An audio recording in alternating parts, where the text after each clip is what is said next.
we're reminded that even in the safest form of travel, in the safest air travel country in the nation, this horrific accident happened, and 67 people lost their lives. And families today are dealing with grief that I know they never, ever anticipated that they would have to deal with.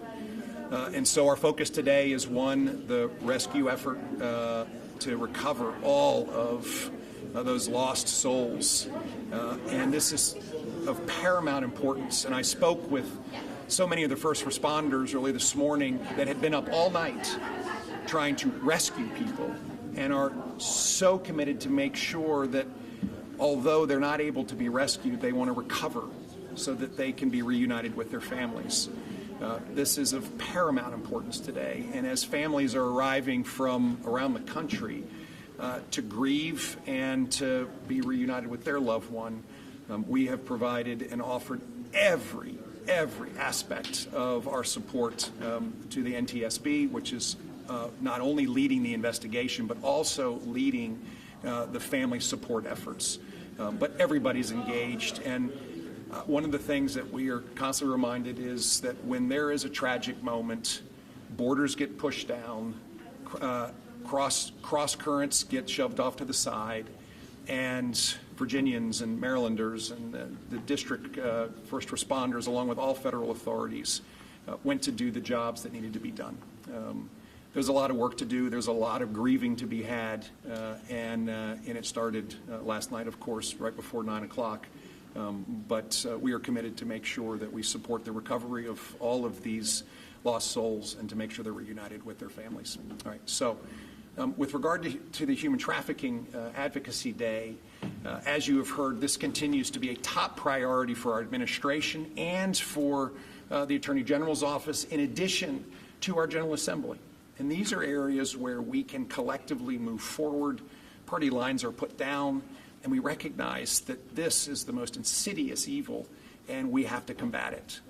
There's a lot of work to be done. I'm particularly pushing my budget amendments, but also one of the Attorney General's bills that allows him to bring racketeering capability in charging and prosecuting those that are perpetrating human trafficking. We need to continue to strengthen our legal framework so that we can hold people accountable. We need to continue to strengthen our education and training network. And candidly, we need to continue to strengthen our activities to go get the bad guys. And that's exactly what we've been up to this month. And we continue to demonstrate that these cross-jurisdictional task force efforts, like we have done in fentanyl intermediation and like we are doing now in human trafficking, work.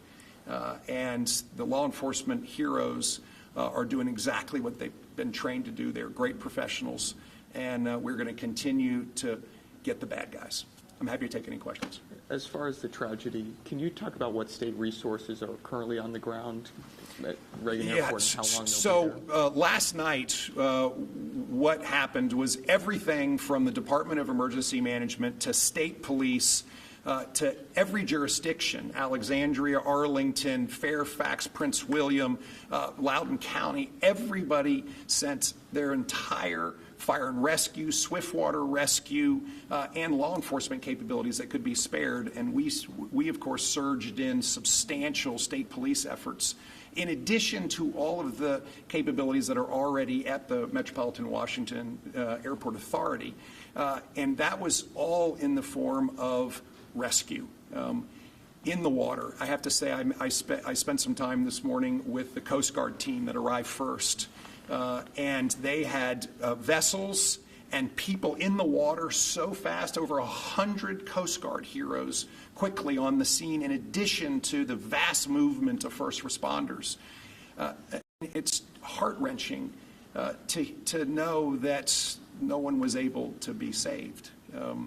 The same capabilities are on the ground, and there is extensive in-water recovery efforts going on. There are concerns about currents, and they're working hard in order to be as quick to recover as they can. And that effort continues all throughout the day until every last one of these tragic victims of this crash are recovered. In addition to that, there has been, led by the NTSB and American Airlines, an entire family support infrastructure put together. They have placed the housing for them in Bethesda, Maryland. There is a 1-800 number to call, and I would look forward to everybody getting hold of that and putting it through your network. But on top of that, then there's beginnings to show all of the community engagement. Loudoun County is already putting together a prayer vigil and beginning to gather resources. And we know this will happen because this is what Virginians and Americans do. Governor, can you share any updates on the cause of the crash, including President Trump's claim that DEI training policies may have had something to do with it? Yeah, as of my information this morning, the causes were being subordinated to the recovery and family support efforts this morning.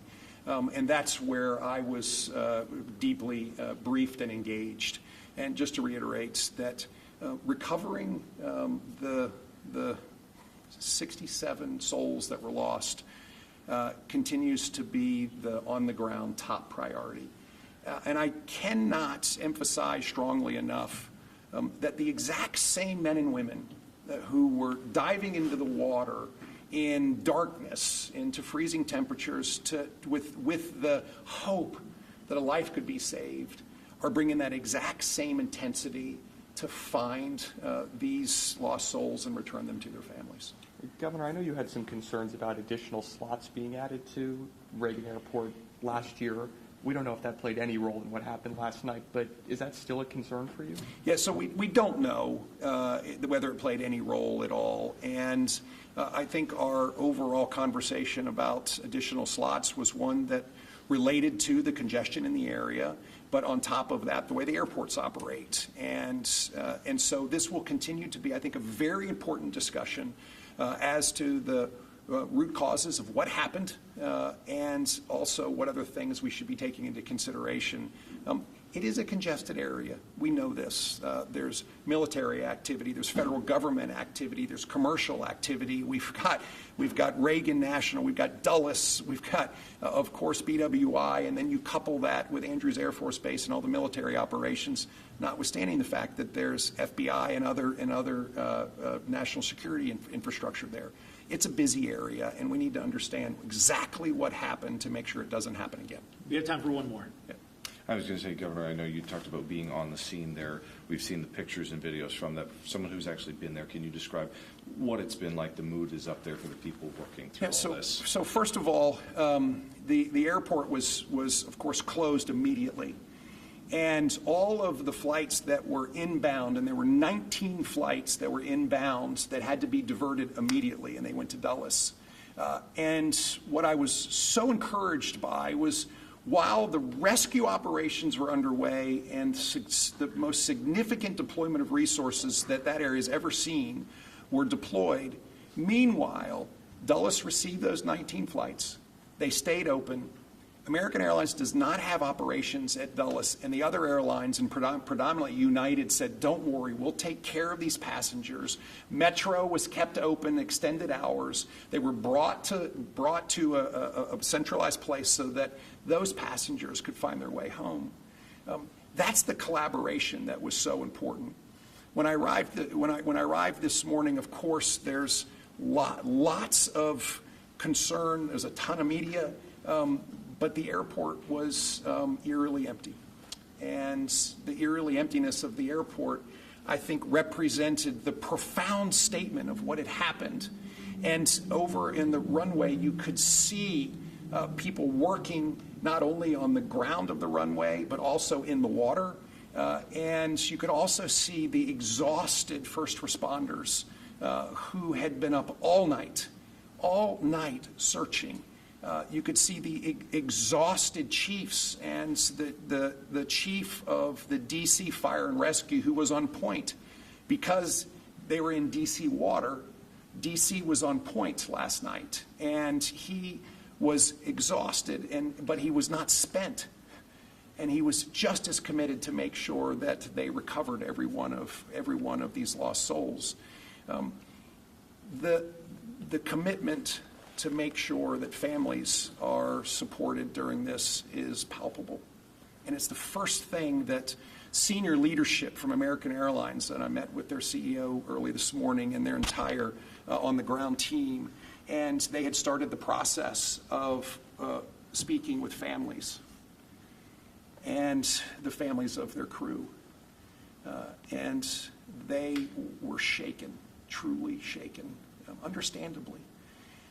And so, again, the unity that was felt across a district that oftentimes is Maryland, D.C., and Virginia was the DMV. It was a real show of a consolidated concern, care, and commitment to take care of people. Thank you all so much. Thank you.